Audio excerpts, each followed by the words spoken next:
जितना भी स्टूडेंट जब फिजिक्स पढ़ने बैठता है तो उसके सामने एक प्रॉब्लम्स आती हैं कि हम फिजिक्स में सक्सेसफुल क्यों नहीं हो पा रहे। पहले से अगर कुछ बच्चों के अंदर सोच बैठ गई है कि हमको मैथ्स नहीं आती है तो फिजिक्स भी नहीं आएगी, इसीलिए मुझे लगता है कि कई सारे बच्चे इस फिजिक्स के सब्जेक्ट में अपने आप को बैक समझते हैं। एक क्वेश्चन गलत हो गया नहीं तो मेरे 100 मार्क्स आ जाएंगे, तो दोनों की सोच में डिफरेंस। हेलो प्यारे बच्चों, नमस्कार। आप सभी का आज के इस प्यारे से सेशन में स्वागत है। मैं आपका जय भैया, जय सर, आपके फिजिक्स का मेंटोर, फिजिक्स का टीचर। अक्सर आप चाहे स्टेट बोर्ड हो या मुझे लगता है कि जितना भी स्टूडेंट जब फिजिक्स पढ़ने बैठता है तो उसके सामने एक प्रॉब्लम्स आती हैं कि हम फिजिक्स में सक्सेसफुल क्यों नहीं हो पा रहे। अगर हम बात करें डेफिनेटली जब हम जेई वाले बच्चों की बात करते हैं या फिर मैं बात करूं अगर नीट वाले बच्चों की, तो नीट वालों के लिए सबसे ज्यादा कॉम्प्लिकेटेड जो सब्जेक्ट बनता है वो हमारा फिजिक्स ही बनता है, क्योंकि बहुत से ऐसे बच्चे होते हैं जो इस डर के साथ फिजिक्स लेते हैं कि मुझको मैथ्स नहीं पढ़नी पड़ेगी। आसान है फिजिक्स, फिजिक्स आसान है, लेकिन अगर रास्ता सही चुनोगे, सही तरीके से फॉलो अप में लोगे तो फिजिक्स आसान लगेगी। लेकिन पहले से अगर कुछ बच्चों के अंदर सोच बैठ गई है कि हमको मैथ्स नहीं आती है तो फिजिक्स भी नहीं आएगी, इसीलिए मुझे लगता है कि कई सारे बच्चे इस फिजिक्स के सब्जेक्ट में अपने आप को बैक समझते हैं।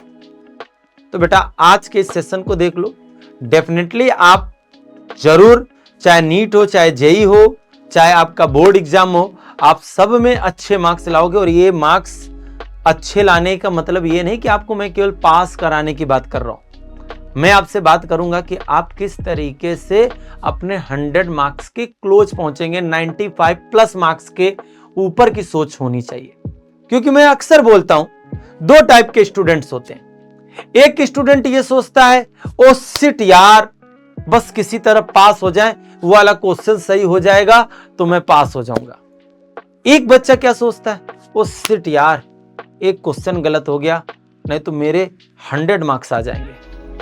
तो दोनों की सोच में डिफरेंस, दोनों ही सोच अलग अलग हैं। तो आपको पहले वाली सोच नहीं लेकर जीना है, आपको दूसरी सोच लेकर जीना है। जितना अंदर आपके पॉजिटिविटी होगी उतना ही आप अच्छा कर पाएंगे। तो सबसे पहली बात तो आप, कोई बच्चा ये सोचे कि हम सुबह से शाम पढ़ेंगे, फिजिक्स आने लगेगी, बेसिक कॉन्सेप्ट को क्लियर करेंगे, फिजिक्स आने लगेगी। तो बेटा आने लगेगी, एग्जाम क्रैक हो पाएगा, बोर्ड एग्जाम में अच्छे मार्क्स ला पाएगा, ये गारंटी मैं भी नहीं ले सकता। मैं कहता हूं कि आपने फिजिक्स में, मैं आपसे कहता हूं आपने फिजिक्स में बच्चों 150 न्यूमेरिकल सॉल्व किए, 150 न्यूमेरिकल सॉल्व किए, लेकिन फिर भी मैं गारंटी नहीं ले सकता कि आपके फिजिक्स में उस टॉपिक का क्वेश्चन सॉल्व भी हो जाएगा। हो सकता हो क्वेश्चन की थ्योरी चेंज हो जाए, हो सकता है कि क्वेश्चन का बोलने का जो तरीका है वो थोड़ा सा अलग हो जाए और आप उसको डील ना कर पाओ। आपने प्रैक्टिस की है, मैं मानता हूं, डेफिनेटली मानता हूं मैं, लेकिन फिर भी नंबर नहीं आ पा रहे हैं, तो इसका क्या मतलब रीजन क्या है और इसको कैसे हम ग्रो कर पाएंगे। तो इसको ग्रो करने का केवल एक ही रीजन है बच्चों, आप किसी भी चीज, चाहे आप नीट की तैयारी कर रहे हो, आप चाहे जेई की तैयारी कर रहे हो, चाहे आप बोर्ड एग्जाम की तैयारी कर रहे हो, हम सबकी बात कर रहे हैं। जब तक आप प्रीवियस ईयर पेपर सॉल्व नहीं करेंगे, जब तक आप प्रीवियस ईयर पेपर सॉल्व नहीं करेंगे, तब तक आपको वो पॉजिटिविटी, वो गट्स नहीं आएगा आपके अंदर। अच्छा, हम हमेशा बोलते हैं कि आप प्रीवियस ईयर क्वेश्चन पेपर जरूर देखो, और ये क्लास की शुरुआत होने पर जैसे ही एक चैप्टर कंप्लीट हो उस चैप्टर पर देखो। इससे दो चीजों का रिजल्ट सामने आएगा। पहला कि आपको आपका पढ़ाने वाला जो फैकल्टी है, जो टीचर है, जो पढ़ा रहा है, वही कॉन्सेप्ट पेपर में फंस रहा है कि नहीं आ रहा है। सबसे बड़ा जजमेंट आप इस तरीके से कभी नहीं डिसाइड करोगे कि इनका पढ़ाया हुआ कम समझ में आ रहा है। सबसे बड़ा डिसीजन, आप मिरर समझते हो, आईना, आईना होता है प्रीवियस ईयर क्वेश्चन पेपर। उस आईने को देखो, आप उस क्वेश्चन पेपर को देखो। इससे दो लोगों का स्टैंडर्ड पता चलेगा। एक तो आपको पढ़ाने वाले टीचर का स्टैंडर्ड पता चलेगा और दूसरा अपने खुद का स्टैंडर्ड पता चलेगा। मान लो किसी टीचर ने पढ़ाया, मान लो 100% फंस गया पेपर। अगर 100% अगर क्वेश्चन फंस गया लेकिन आप सॉल्व अगर कर ही नहीं पा रहे हो तो क्या मतलब है?